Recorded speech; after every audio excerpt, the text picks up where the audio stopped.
I believe that this is the first debate on positive reform to our electoral system in this chamber since 2016. And as we reflect on last year's general election and the challenges the UK faces in relation to the COVID-19 pandemic, I do believe that revisiting this topic and the impact that the current first-past-the-post system has on democracy is a valid one. Now, last week, during that second reading, I mentioned a statistic that for every one vote it took to elect an SNP MP at the last election, it took 33 votes to elect a Green one. The Green Party polled over 800,000 votes and ended up with only one Member of Parliament, the member for Brighton Pavilion. The Brexit Party, polling over 600,000 votes, got no MP at all. Their biggest impact as a party was in standing down in seats, effectively preventing those who wished to vote for them in those seats to be able to do so. But I do want to highlight the following. The Government has an 80-seat majority in this House, but it did not receive the majority of votes. Far from it, in fact, 43.6% of the votes.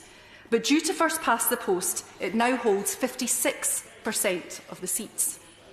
Now, I don't know what's more remarkable, the fact that the Government has a majority in Parliament despite not having a majority of votes from this country, or the fact that we've grown so used to this disproportionality that we very rarely comment on how remarkable it is.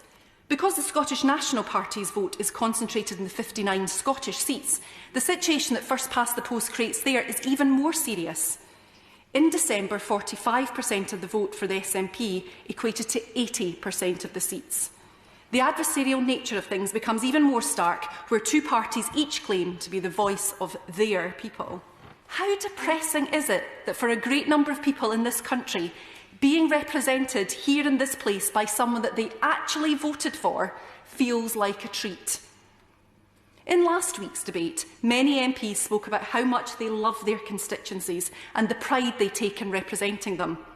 Now, I've personally enjoyed the tradition of the maiden speech in referring to my constituency and its attractions, as well as acknowledging the work of my predecessor.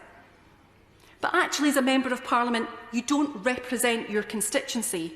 You represent the people in it. In my constituency of North East Fife, the majority of people didn't vote for me in December. Tactical voting likely played a part in the result. But my job now is to represent everyone in my constituency, and we must acknowledge that many, as a result of our system, feel unrepresented. Surely we should all like to be elected here on the basis of a positive voter choice, as opposed to being the least worst option on the ballot paper, as it often is.